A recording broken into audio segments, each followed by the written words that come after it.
Spreadsheets, clunky software, 100 different logins just to run your business? Ah. There's a better way. Odoo. One simple, connected platform that handles sales, inventory, accounting, and more, so you can focus on growing, not juggling. Make the switch today at odoo.com. That's ODOO.com.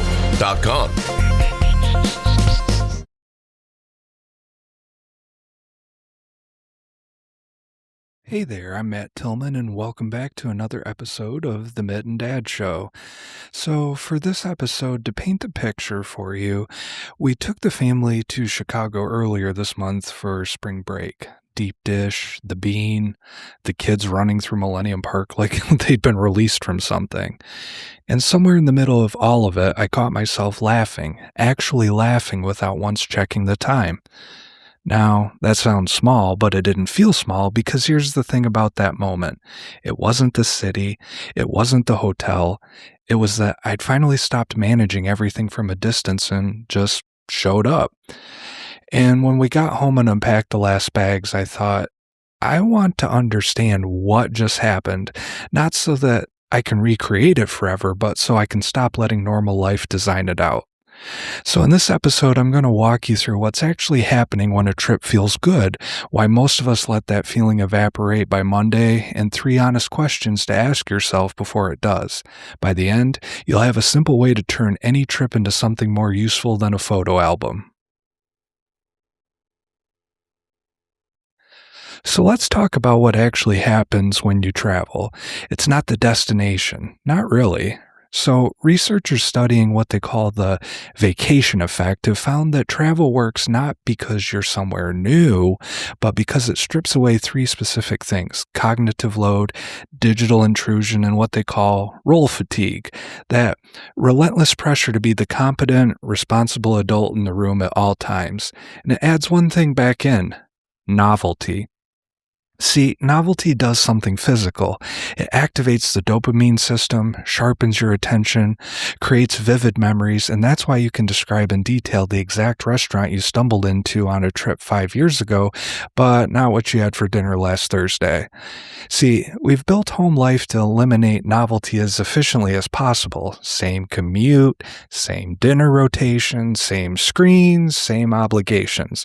Then we wonder why Monday hits like re-entering the atmosphere. So I want to come back to something specific that happened on our trip because it gets at what's actually going on here. Here's what I think is actually happening on a good trip. See, a good trip doesn't make you a better person. It removes enough clutter that you can finally see yourself clearly for a few days. The noise gets quieter. The expectations are different. The default permission is just to be there. You're not ahead of yourself, planning what's next. You're not managing anything from a distance.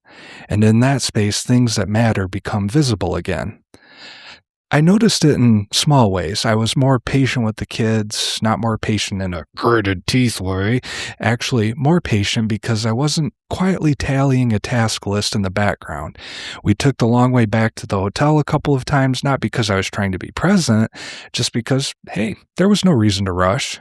And here's the part that got me. I'd forgotten that's what I'm capable of.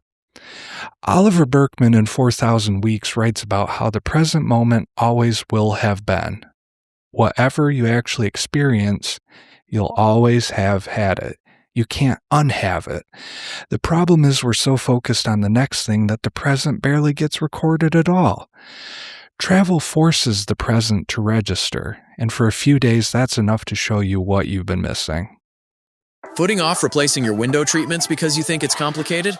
At Blinds.com, we've spent 30 years proving it doesn't have to be. And today is your last chance to save big on Spring Black Friday deals. Whether you want to DIY it or have a pro to handle everything from measure to install, we've got you. Free samples, real design experts, and zero pressure. Just help when you need it. Shop up to 45% off with minimum purchase, plus get a free professional measure during the Blinds.com Spring Black Friday Last Chance Sale. Rules and restrictions apply.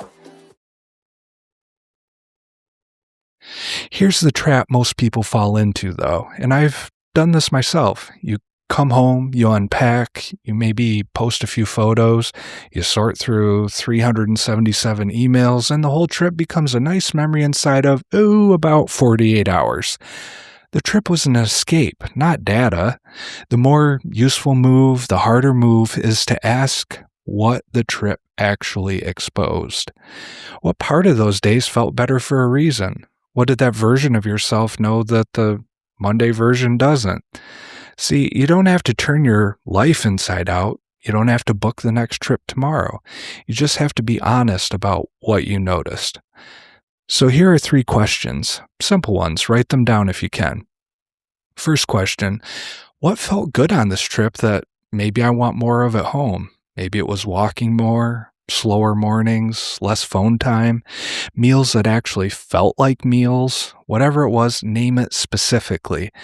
Vague answers don't travel well back into real life.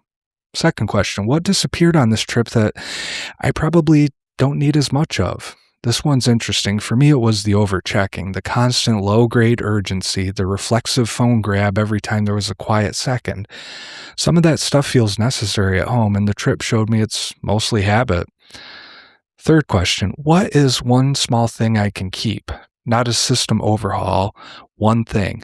Say a tech-free hour in the evening, a family walk each week, a slower Saturday morning, something that tells your nervous system we don't have to sprint all the time. You don't need to recreate vacation life at home. That would collapse almost immediately and probably make everyone annoyed, including you. You just need to keep one honest piece of what felt better. One piece is enough to start with. So I said at the top that I caught myself laughing on that trip without even checking the time. And what I've figured out since then is that it wasn't even about Chicago. It was about the absence of a few things that had slowly filled up all the space at home. That's what a good trip shows you. Not just how much fun you can have somewhere else, but how much more room there might be in the life you already have, if you're a little more intentional about what you let back in when you return. The best trips give us memories. The really good ones also give us clues. Clues about pace, clues about attention, clues about what we miss when life gets too loud. So if you've come back from somewhere recently, maybe don't just ask whether it was fun. Ask what it showed you. The answer might be worth more than the itinerary. If this episode hit home, the simplest thing you can do is subscribe wherever you're listening right now.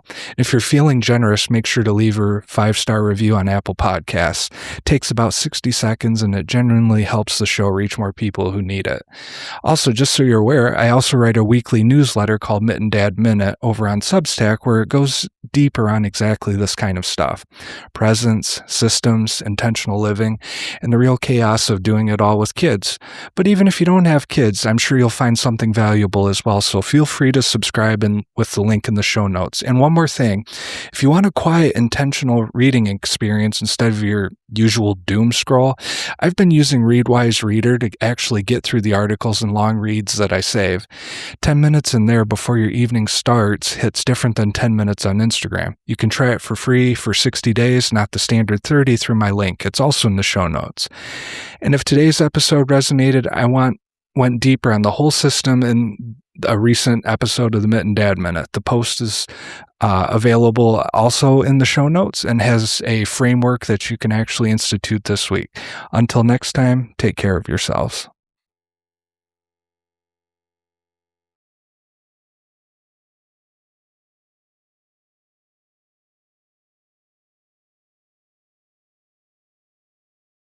Putting off replacing your window treatments because you think it's complicated?